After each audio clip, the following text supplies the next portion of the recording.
சற்று முன் விஜய் செய்த சம்பவத்தால் பரபரப்பாகிய தமிழகம். சீமான் ஸ்டாலின் வைகோ வீட்டிற்கு அழையா விருந்தாளியாக சென்ற சம்பவம். சீமான் வீட்டில் யாரும் எதிர்பாரா பரபரப்பு சம்பவம்.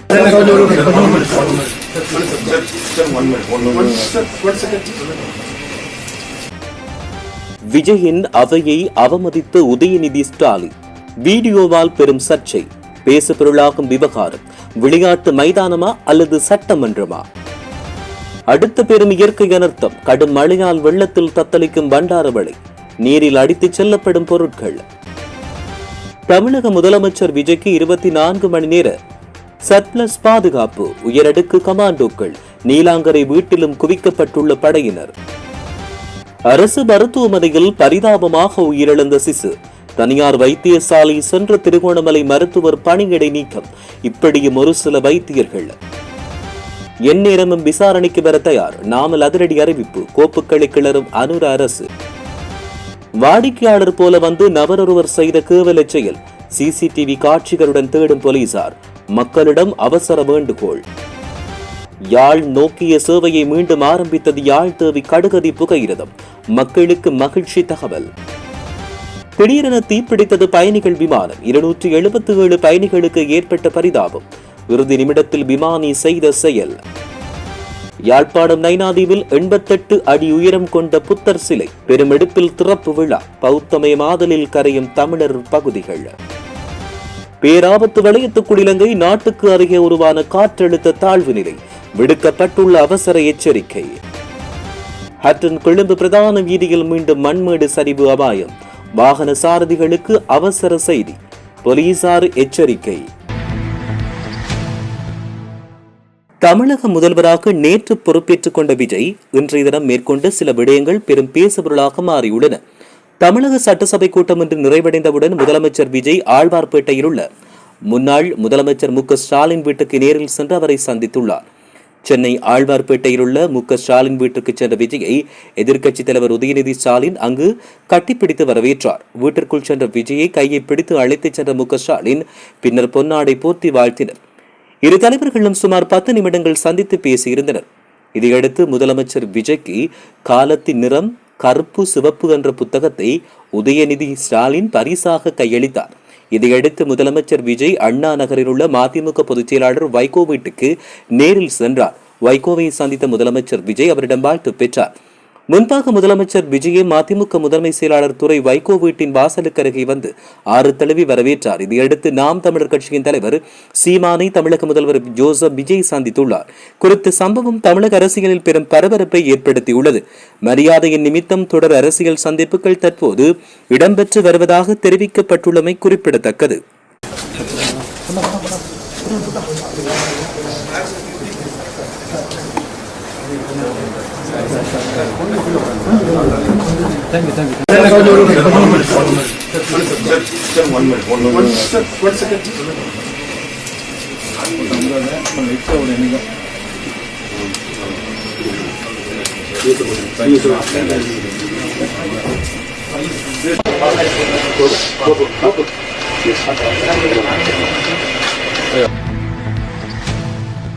தமிழக சட்டமன்றத்தின் முதல் கூட்டத்தொடர் இன்று தொடங்கிய நிலையில் உறுப்பினர்களின் உடை அலங்காரம் குறித்த விவாதங்கள் சமூக வலைதளங்களில் பேசுபொருளாகியுள்ளன. பொதுவாக இந்தியாவின் நாடாளுமன்றம் மற்றும் சட்டமன்றங்கள் மிக உயர்ந்த சபைகளாக கருதப்படுகின்றன. இந்த சபைகளுக்கு வரும் உறுப்பினர்கள் முறையான உடை விதிகளை பின்பற்ற வேண்டும் என்பது மரபு.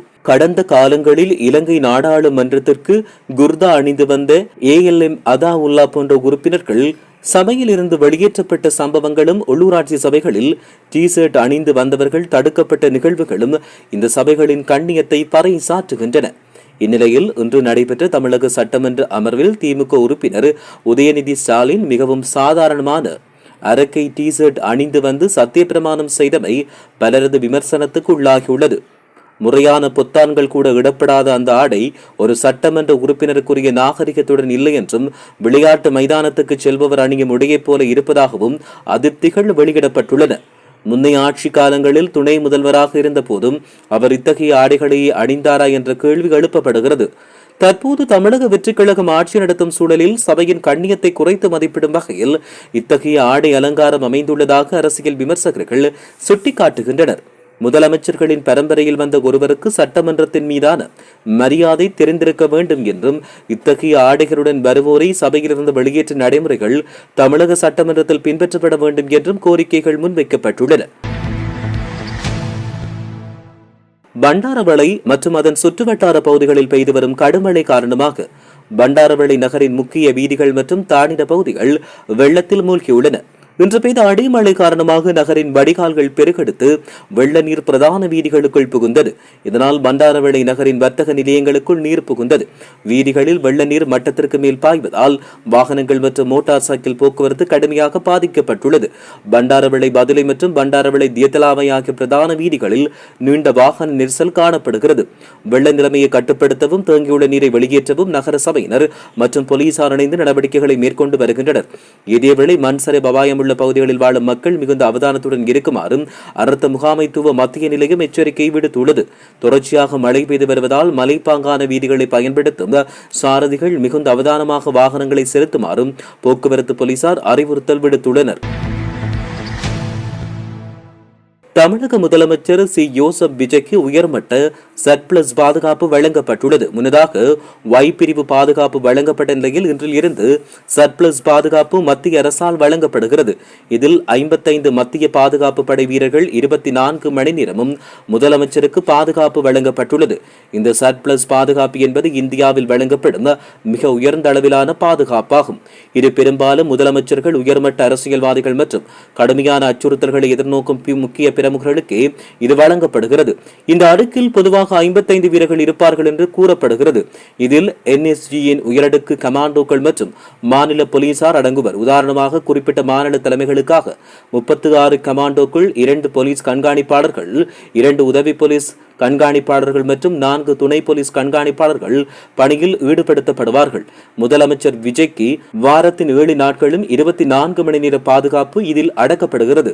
அது மட்டுமின்றி முதலமைச்சர் விஜய் அவர்களுக்கு ஹெக்லர் அண்ட் ஹோஜ் MP5 துணை இயந்திர துப்பாக்கிகள் போன்ற நவீன ஆயுதங்களும் வழங்கப்படுகின்றன.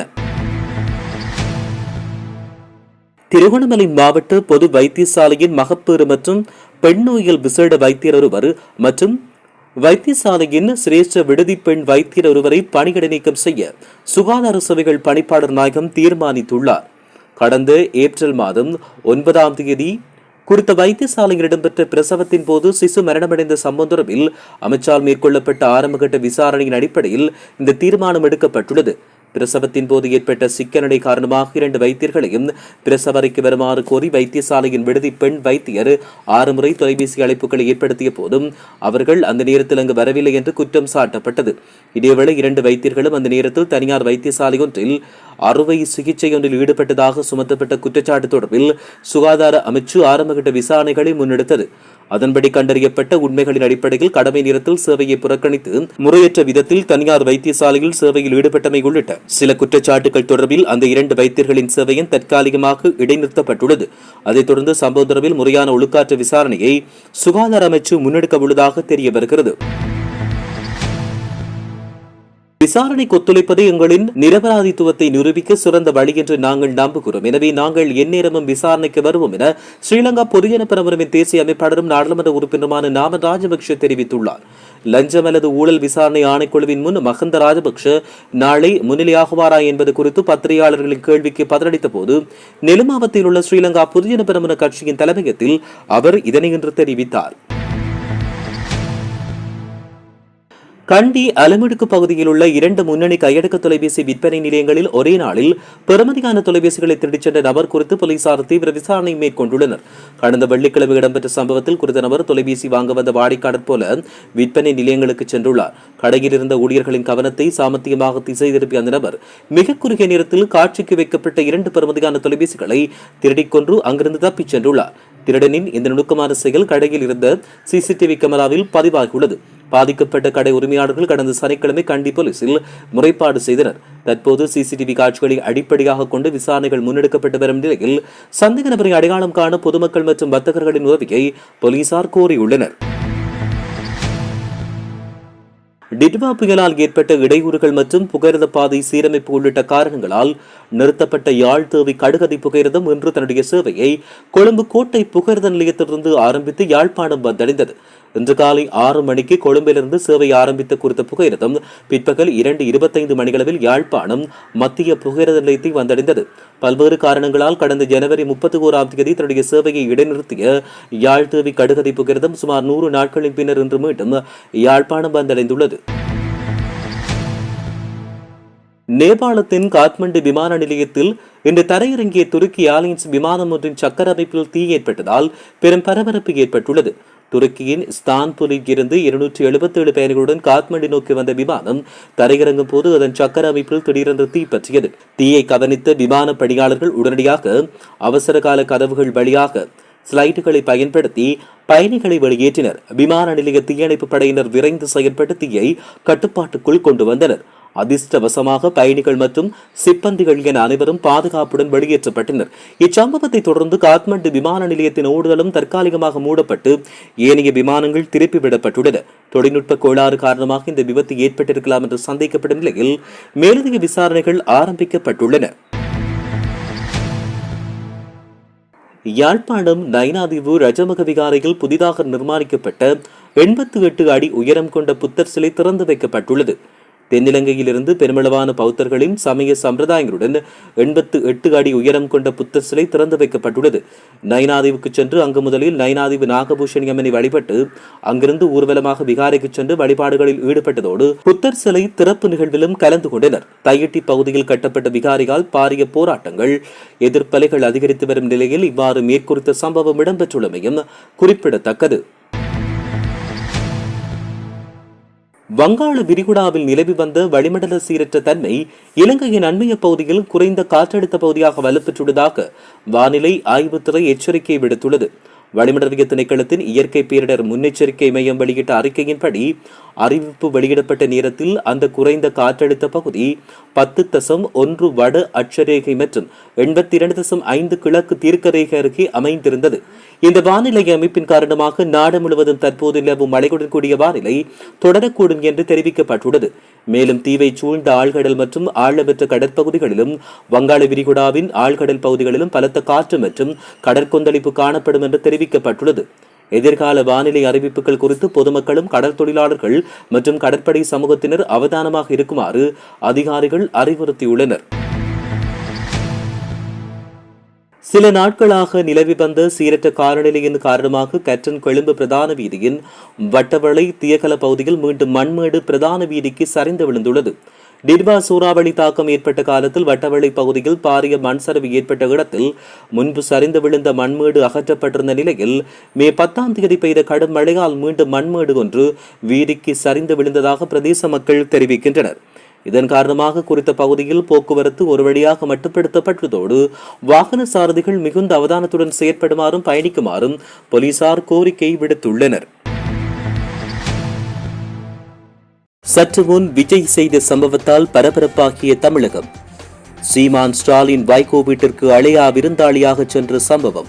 சீமான் வீட்டில் யாரும் எதிர்பாரா பரபரப்பு சம்பவம்.